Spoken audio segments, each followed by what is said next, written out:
Hello, I'm Father Stephen Penn, and it's my privilege to be the rector and pastor of St. Paul's Co-Cathedral.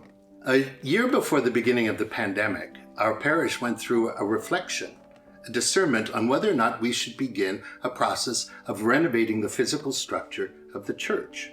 There are absolute needs, structural needs for renewal of our worship space. But this is also an opportunity for a renewal of our understanding and service of the holy mission of the church to lead all people in the beautiful worship of God, in thanksgiving and praise.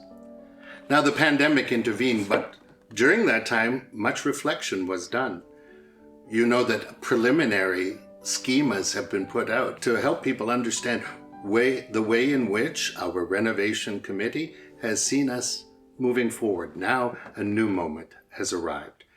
And I hope that you will find in these videos a way of accompanying and encouraging this movement in the renovation process that will flow not only from the resources of the people of God, but also from their prayers and by their participation. We have to be very conscious about how perilous any renovations are.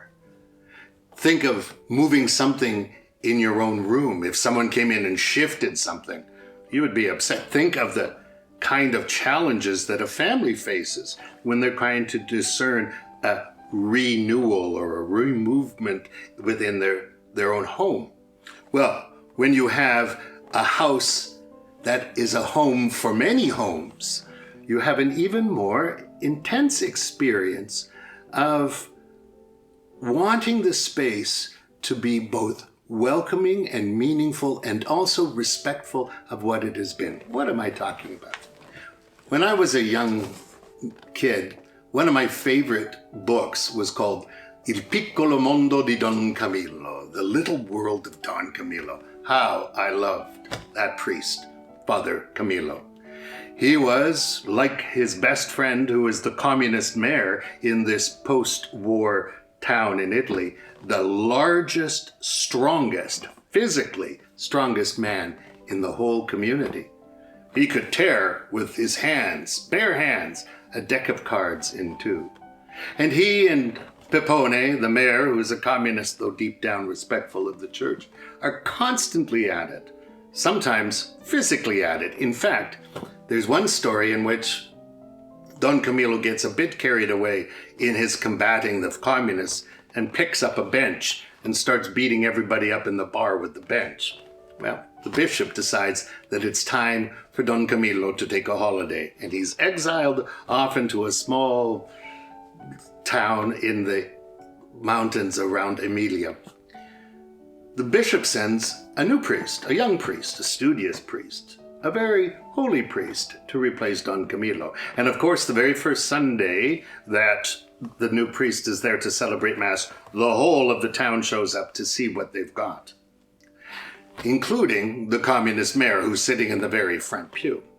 Now the priest comes up and there's a murmur of dissent midst of the community. Discontent because something has changed.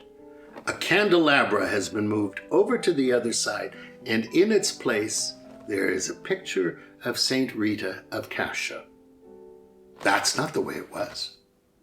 You know, if you change a people's area, you change their way of understanding themselves. And so what happens?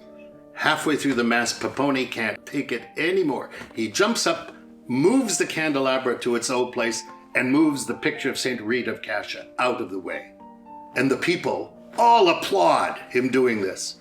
And when the young priest responds and asks them why they are doing this, they get angrier and angrier because he represents newness. And so finally, they all decide to go roaring out of the church to protest to the bishop that they want Don Camillo back. All right. I picked this up when I was teaching seminarians for years, that one should not, as a priest, come into a community and change things right away. You're passing through as the pastor. You're only a stepfather, there for a bit to lead God's people, until another stepfather stands in for the one who is Father of all and Shepherd of all, our God, our Father, and his Son, Jesus. Well, the church belongs to a people. And so if you change what happens in the church, you are inviting them in to change themselves. 4.5 years I've been in this community. It has been a wonderful, if intense, time.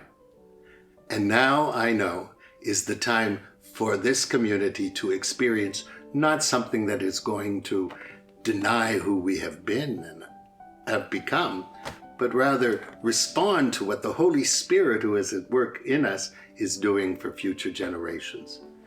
And I ask you to be an active part of this journey.